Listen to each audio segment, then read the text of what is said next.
what's your key indicators for the boys to look at when we're just doing hands and passing? I think the first thing to focus on, boys, is an early catch. So we want to be catching the ball away from our bodies.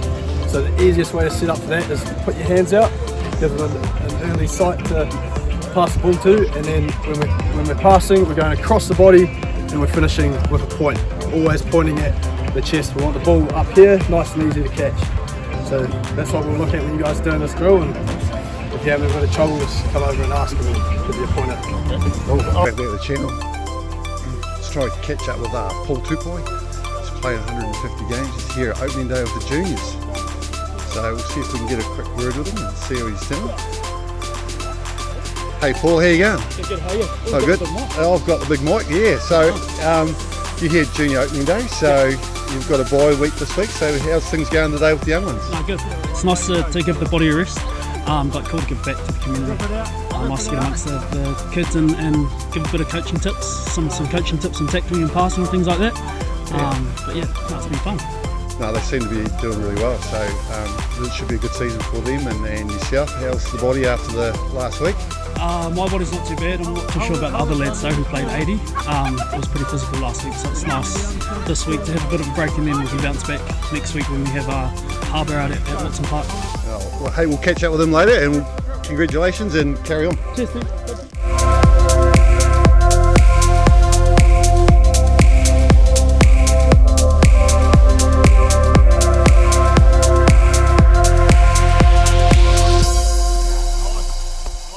Hey Jack, how you going?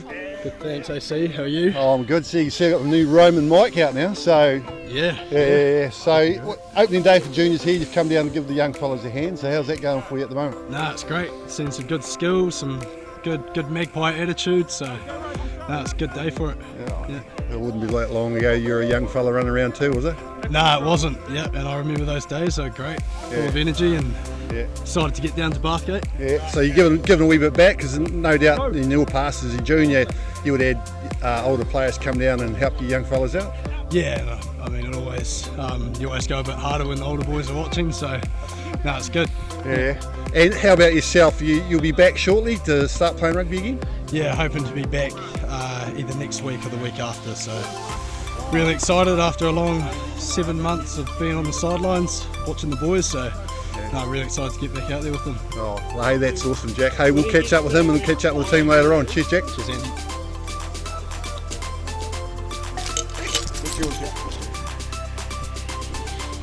Welcome back to the channel. AC here. I'm here with Tom Wallace, and we've got junior opening day today, and as you can see, you're a pretty busy boy at the moment.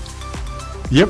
No, it's been surprisingly busy actually, which is awesome. I think we've actually must have picked up at least another 10 players across various teams. Obviously the registrations was done a while ago, but it's awesome to get more kids walking up today, and I think everyone's walked away with a smile on their face. We had a good presence from the senior club, and we were lucky enough to have some of their star players and stuff, with the captain and Jack Leslie and Riwi, so that was cool. Yeah, so you're just moving on from that, like you've also, I was here when you were doing your speech talking to the parents and coaches, and you were talking about a program with the NZRFU. Oh yeah, so that's just the what is known as the Applaud framework, which is something which New Zealand Rugby Union maintains and puts together, and basically, how to describe it, it's like the 10 commandments of sideline behaviour for players and coaches and whānau and family and stuff.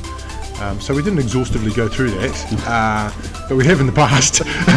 And we just simply suggested that our families and friends have a look at that, and there's heaps of different little ways that you can introduce into your team one little nugget, which is a good reflection of positive sideline behaviour. And to give you an example, Sonny from the Year 7 team has been a massive sort of advocate and ambassador for us, where at the end of every game he lines up our kids and they show a round of applause for the parents and the supporters.